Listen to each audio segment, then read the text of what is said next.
It's time for the Coach Groves Show, where we sit down with the head coach of the Darlington Tigers football team and talk about all things Darlington School football. Now we go live to Matt Davis and Ian Griffin, who are standing by with Coach Wayne Groves. Welcome in, WLAQ and Tiger Nation. We're glad to have you with us tonight for the Coach Groves Show, where we talk all things Darlington football with the head Tiger himself, Wayne Groves. Coach, how you doing? Very good today. Be glad to get back and be ready for some Tiger football in 2 days. So it's a good weekend, good 2-day game. Yeah, that was a first, but we were able to get things rolling in the right direction. Yeah, kind of like having 3 road trips in a week, nothing like that. Yeah, it was action-packed, and we'll jump into our conversation. We'll start right there talking about just everything that you dealt with from Friday night through Saturday and what turned out to be 2 road trips in the span of less than 24 hours. Your guys are able to come out with a hard-fought 28-26 victory, and that game had a little bit of everything. So if you would, just tell us what it feels like to be back home with a 1-0 record after all the adversity you guys faced in game 1. Well, as soon as we got back on the bus, that's a long 2 days, and that's a lot on the body, and that's a lot of lack of sleep. And I was just extremely proud how our boys handled it all, and how our coaches handled it all. I mean, it was a total program win when it comes down to it, and a lot comes down to it because a lot goes into getting the kids there, to the Friday afternoon game. We brought the kids in at 9:30. We lifted little weights, did our walkthroughs, team meetings, all that. Pregame meal was a lunch, and then we're on the road.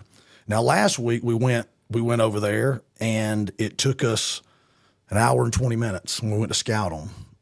On Thursday, or from Friday at 4:30, it took us 2 hours and 40 minutes. So, we're arriving a little bit late, but, plenty of time to get our warm up and all that done. And then to get the game stopped when you got so much momentum going, and then having to come back, and now we're trying to get the kids, at home asleep, and then we're working on plans for logistics for the next day, and then just to be able to handle all that. And then the mental aspect of it, of the kids dealing with, hey, we're up, we kind of got this kind of mentality. So we're fighting that, psychologically, we're telling them, hey, you're about to get the very best of Mount Vernon. They've went and they've fixed their little issues on the option that they had in the first half. And you're about to have to weather the storm and match it even more. And I was just so proud. Our kids did exactly that. They never stopped fighting. And, that's kind of been our mode. We're just going to keep coming after you no matter what the situation is. And we were able to close it out and get the win. Well, we're going to talk about a lot of different players and contributors in the game, because obviously it was a great team win, as we pointed out here to start the show. But I do want to apologize, because the vantage point that we had this weekend, there were certain things that happened that normally we catch, and that if we don't, we'll see it on the replay. But we didn't have that either. So we missed it when freshman defensive lineman Sawyer Sorrells blocked an extra point and then also a field goal, which were pivotal plays in the game. And we felt bad in the moment that we couldn't, give credit where it was due. So we're going to give it now. So talk about his performance, blocking the field goal, blocking the extra point, had a solo tackle, a couple of assists. He was in the Georgia High School Football Daily this week. Yep. Big deal. So what are your thoughts on his performance in the game? Yeah, well, Sawyer's a great kid, and he's a good old country boy, and he just loves to play football. And so, he's got a long way to go in his development, but he's getting a lot of baptism by fire in Georgia High School football, and he's handling it really well. And so we preach special teams. One of my reminders every week is there's going to be 25 to 35 snaps on special teams, and we want to use every one of them as an opportunity for us to change the ball game in the favor for us, whether that's a score or set up a score or set up a good field position. We want to do that. And so, we preach it to our kids. We're going to play as hard as we can on those downs, just like every other down. And obviously Sawyer's bought into that, and those 2 big plays were really a huge factor in it. And so extremely proud of him, man, for a freshman to be able to, get a little recognition. It's always good, and I'm sure it'll motivate him even more to become a better player. Yeah, there's some big play Tigers out there last week, and we had a very hard time picking our first Honeymoon Bakery player of the game for week 1, but we did select your sophomore starting quarterback, Levi Duggan. One of the big highlights of the game for him was your opening touchdown. He went 78 yards for the first touchdown of the game. Tell us a little bit about Levi's performance and how he handled the starting role, because things weren't perfect, obviously. But when he had to make a play late in the game, picked up a huge first down on your last drive. Talk about his resolve and how much he'll grow from week 1 to week 2. Yeah, I mean, I've told y'all a lot, and I sing Levi's praises to everybody. You know, I'm a huge fan of Levi. He's just a great kid, first of all. He's extremely hard worker. And I told him, I said, Levi, I said, good things just happen to you, man. I said, I think just because you're a good kid, I think you work hard. You know, you're a good athlete, you have ability, but good things just seem to happen to Levi. So, you know, it's no surprise to me that when he got his opportunities that you know, he had some really great plays and shined a lot and helped lead our offense. So, yeah, I mean, we're really blessed to have Levi at quarterback and for the next 3 years, and he's going to do an excellent job from now and on into the future.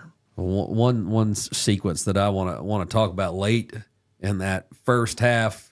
You got pinned back on your own 1 yard line. Matt and I are sitting there watching. It was like, well, right here, you just want to get to the locker room, right? You just want to run the sneak and get to the locker room, and you ran the sneak on the first play, but then he decided to give the ball that the second play, and you pop it for a 97-yard touchdown. Talk about how much trust there is with your quarterback in a situation like that, with your back against the wall, and how much that play meant.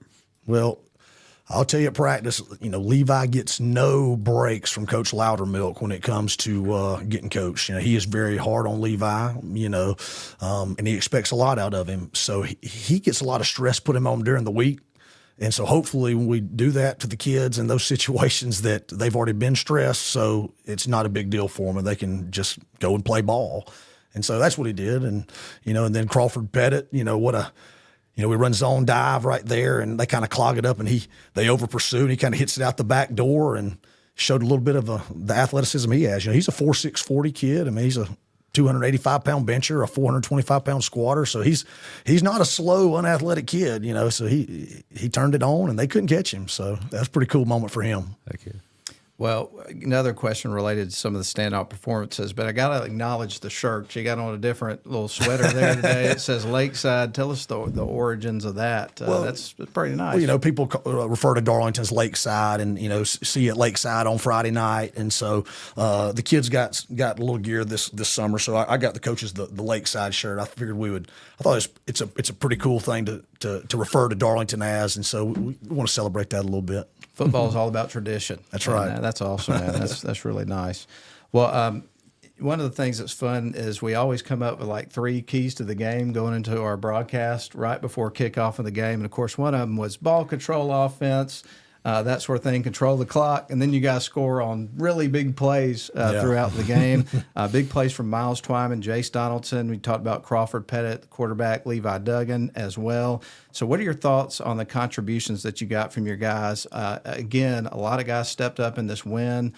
Just a great team win. So talk about some of those contributions, Coach. Well, it's definitely a total team win, and those guys all made big plays. Miles, Jace, you know, Crawford. But they would be the first ones, if they were here, to give their credit to their teammates. I mean, their offensive line, you know, blocked really well. There was not many missed assignments. I mean, we fit things up better than I thought we would in the first ball game. You know, and that's guys like, you know, Lane Brasington, Bryson Jones, you know, Nicky Bruce, Ty Wood, Cooper Norris. You know, we rushed for 333 yards. Anytime you do that in Georgia high school football, I mean, you're doing some things right, you know, fundamentally and execution wise. So. You know, good backs, get them the ball and let your offensive line handle the business and good things happen. Well, this is the Coach Grove Show, Week 2 edition, and we're glad that you're with us. We're going to take a break. When we come back, we're going to talk about the Black Shirt Awards, always one of the favorite segments of the show here on this particular program, and we got some other topics as well coming up. So you don't want to go anywhere, folks. That's the point. You want to stick around. This is the Coach Grove Show. We're back for more after these messages.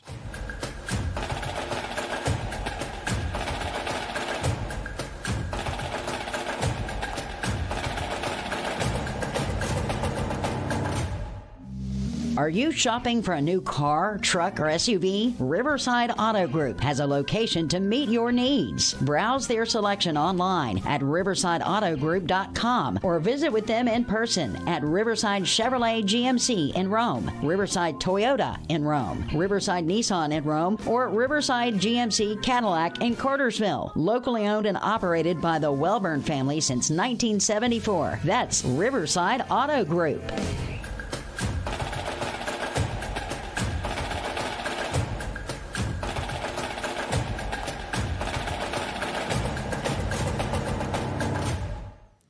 And we welcome you back into the Week 2 edition of the Coach Grove Show here on the WLAQ YouTube channel, also Facebook Live feed, or you may be listening to the radio edition ahead of Friday night's game. However you're with us, we're just glad that you are with us and super excited that we get to spend a little bit more time talking about some Darlington Tigers football here on a Wednesday when this originally airs. Well, we'll jump back into our questions, Coach. Just before we went to the break, we mentioned that we were going to jump into the Black Shirt Award winners. So let's talk about last week's recipients: offense, defense, special teams, the whole gamut there. Yep. So these guys have been wearing the black shirts all week, and I emphasize to the team that it's not always the guy that gets his name in the newspaper. It's not always the guy that scores a touchdown. And matter of fact, we don't want to give it that guy, even though sometimes it does happen.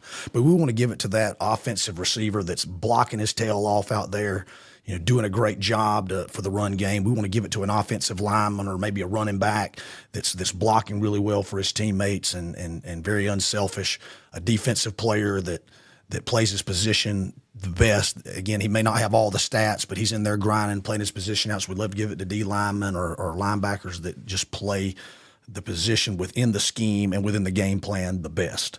So the black shirts for this week on offense is going to go to our offensive lineman, Ty Wood. And Ty's been his second year starting on the offensive line. He's about 172 pounds, but he's just a tough kid. And he blocked his tail off. A lot of those big runs are because he's doing his job, and he had very minimal missed assignments or mental bust. So Ty got the offensive black shirt. On defense, Evan Parton got the black shirt this week. He had 15 tackles. All over the field. He was making plays all over the field, played extremely hard. 15 tackles, 10 solo, 5 assists. He had a quarterback sack. At one point got knocked out of the game and just got right back up and refused to be out of the game and come back in and made more plays. And so with that kind of effort, Evan Parton gets the black shirt. On special teams, he did get his name in the newspaper, but if you block a field goal and you block an extra point, you're going to get to wear a black shirt on special teams. And I do want to say, I picked up the newspaper today, the Wednesday edition, and there on the front cover of the paper is Coach Wayne Groves and his daughter Grayson on the first day of school. So you got in the paper too. Yeah, I didn't even know, and not even for a black shirt either. How about that? That's awesome. So Sawyer Sorrells gets in there. So Sawyer's a freshman. Now, simulation offense got a new kid to Darlington, another freshman. His name is Nicky Brust, and he is from Germany. Him and his family came over and visited in the spring. He just had aspirations of coming to the States to play football, and so it all worked out. He got enrolled in Darlington over the summer, and he started classes today, but he's been here for a few weeks. Once we started summer practice, first day acclimation period, he was here. And the one thing that I was really impressed with Nicky is about 2 weeks before he got here, we added him on to Huddle, our editing system, and we break down film. We can share film with the kids and the players. And I added him on Huddle, sent him the offensive playbook, sent him the defensive playbook, showed him what he should be looking over. And when he showed up, he knew it all. Wow. He knew it all. He even knew things that we hadn't installed yet. And he was like, Coach, when are we doing, as a matter of fact, he said, when are we doing Raptor on defense? And I said, well, we hadn't installed Raptor on defense, but he knew it and he was ready for it. So, I told our guys, he said, some of y'all play football. He came to America to play football and to get the best education that he possibly could. And, he's starting on the offensive line now.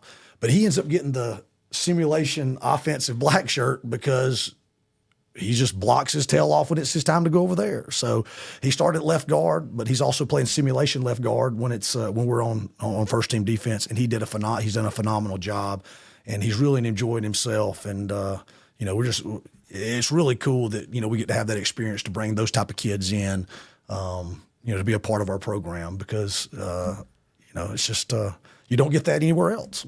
So Nicky Brust gets our simulation offensive black shirt. So he's been wearing that thing all week.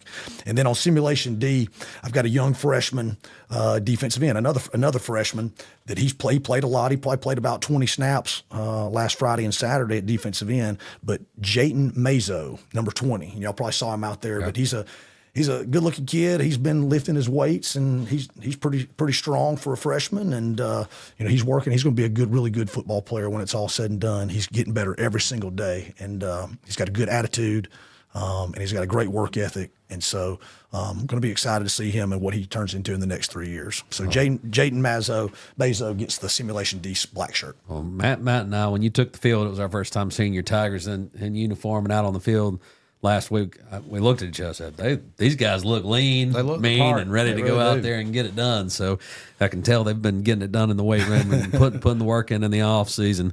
So kudos to you and your staff for getting them ready to go. Darlington starts school a little bit later than the public schools in the area, so you just started back this week. Yeah. And want to talk to you about your routine.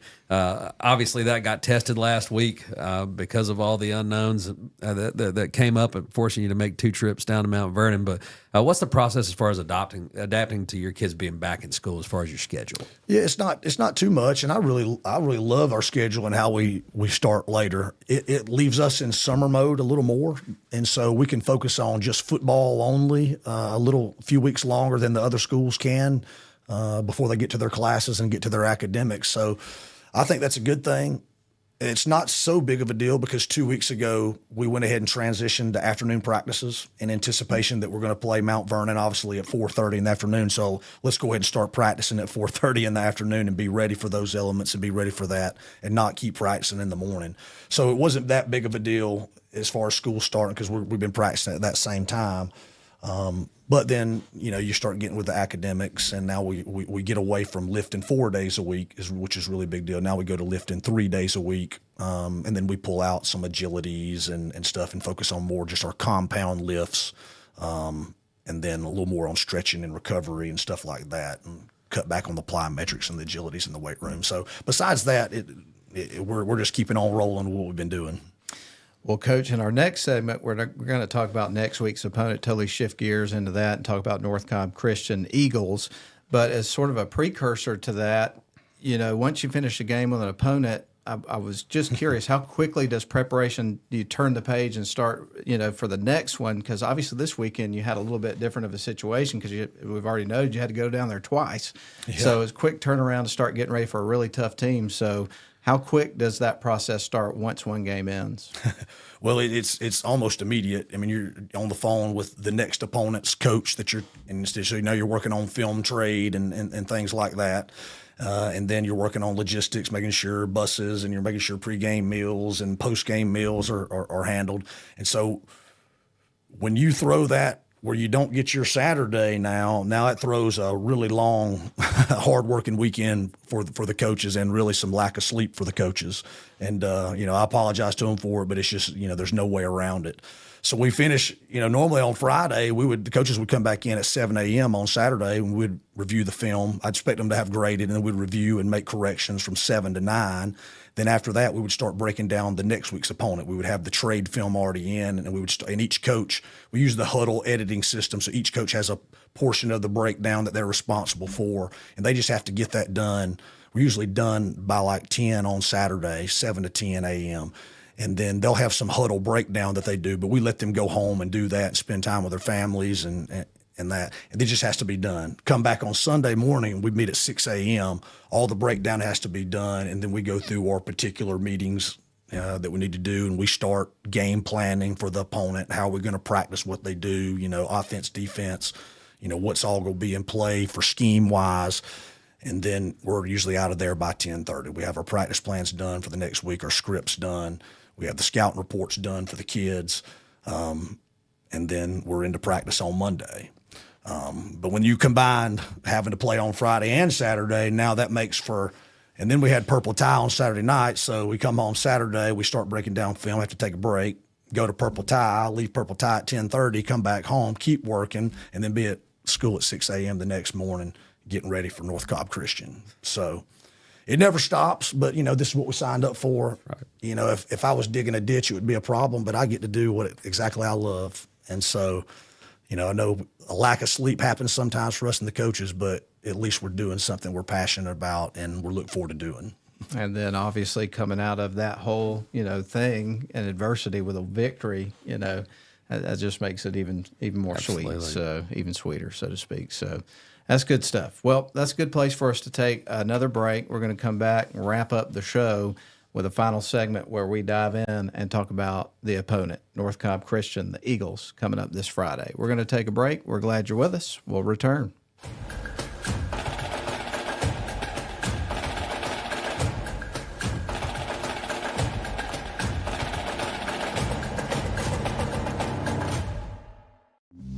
Are you shopping for a new car, truck, or SUV? Riverside Auto Group has a location to meet your needs. Browse their selection online at riversideautogroup.com or visit with them in person at Riverside Chevrolet GMC in Rome, Riverside Toyota in Rome, Riverside Nissan in Rome, or Riverside GMC Cadillac in Cartersville. Locally owned and operated by the Welburn family since 1974. That's Riverside Auto Group.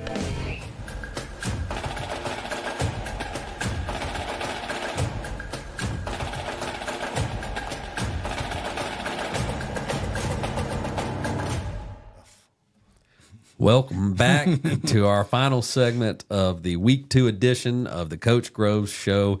Talking Tigers football, coming off a Week 1 victory that had all the drama you could ever ask for. But we're ready to turn the page and move on to your next opponent, and that is the North Cobb Christian Eagles.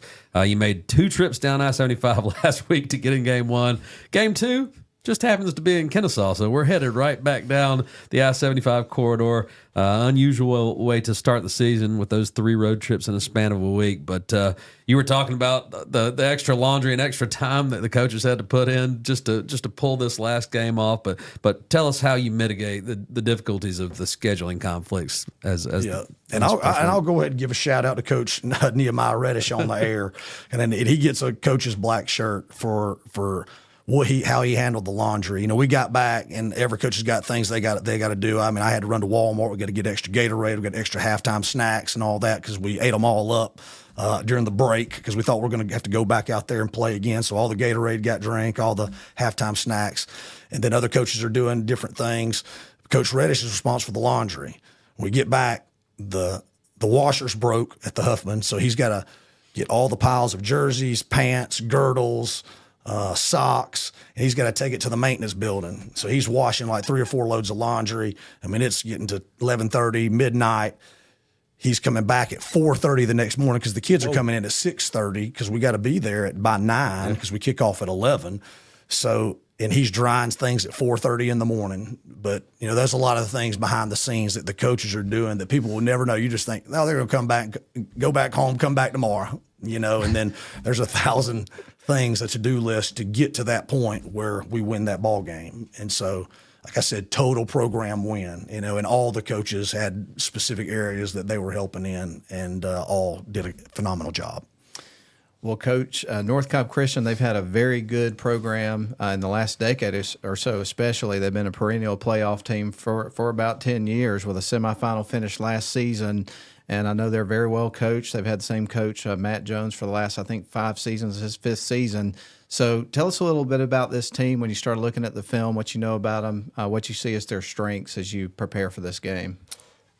Yeah, well, me and Matt are friends outside of coaching and all that, and so Matt Jones is their head coach, and he is a really good football coach. He's a hard-nosed, tough guy, so I know he runs a really good program. I know his kids are fundamentally coached up.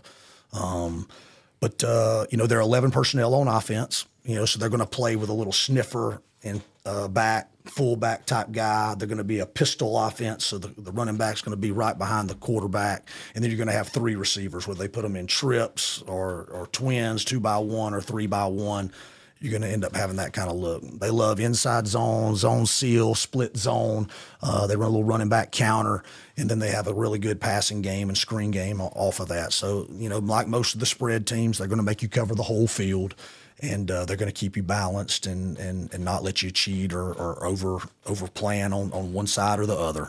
On defense, they're a 3-4 defense. You're going to get cover 2 and cover 4, so they're a too high shell.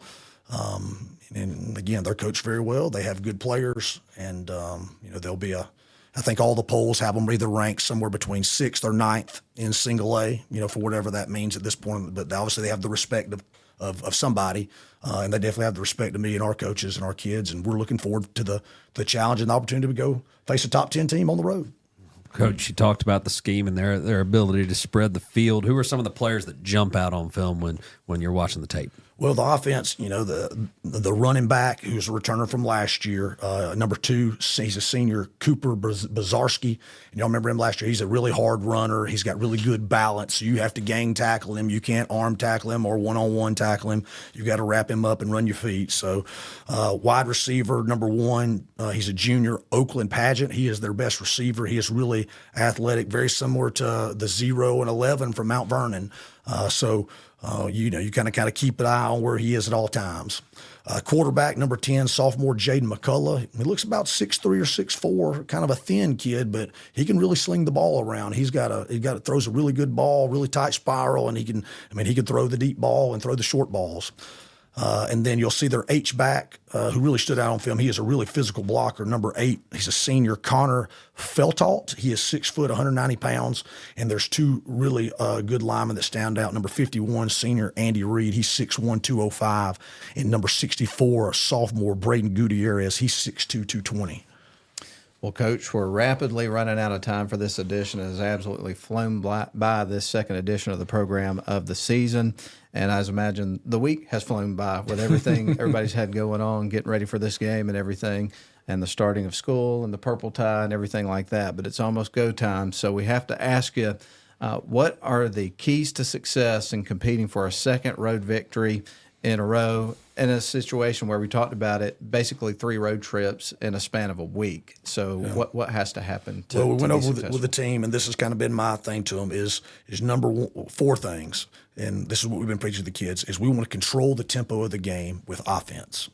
We want to control the tempo of the game with offense. We want to make sure we want to grind people out. We want to freaking 4 and 5 yard them at a time, and we want to keep the ball away from their offense, and we want to control the game with offense tempo. We want to take care of the football. And really that's probably number 1.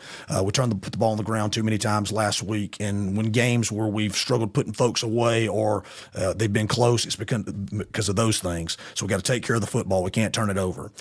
We got to win the hitting game. And for our kids, that's just you making up your mind that you're going to be more physical and you're going to play harder than that other guy for 48 minutes and ever play. And so you control that. We're going to win the hitting game. And then let's make big plays on special teams. We have in the scrimmage, we did in the first game, but there's still more out there in punt and kickoff return that we've been working really hard this week to shore up. So those 4 things, let's control the game with offense, the tempo, let's take care of the football, let's win the hitting game, let's make up our mind we're going to do that, and then let's clear up and let's make some big plays on special teams. Well, this question is not just for you, but we'll throw it out at Coach Reddish too, because he's working hard to make sure the uniforms are clean. What's the uni combo as you go on the road for week 2? All right, we're going to go back white on white. I just like that combination. We jumped out to a good lead in white on white, so against Mount Vernon. So I like that combo, white on white.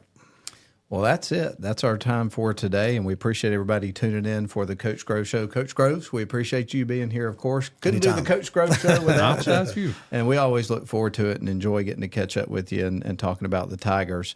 But with that said, we're going to mention a comment here that we had on the Facebook page that gives us the best way to wind things down. So my mom, the matriarch of WLAQ, as we like to refer to her as, has 2 words.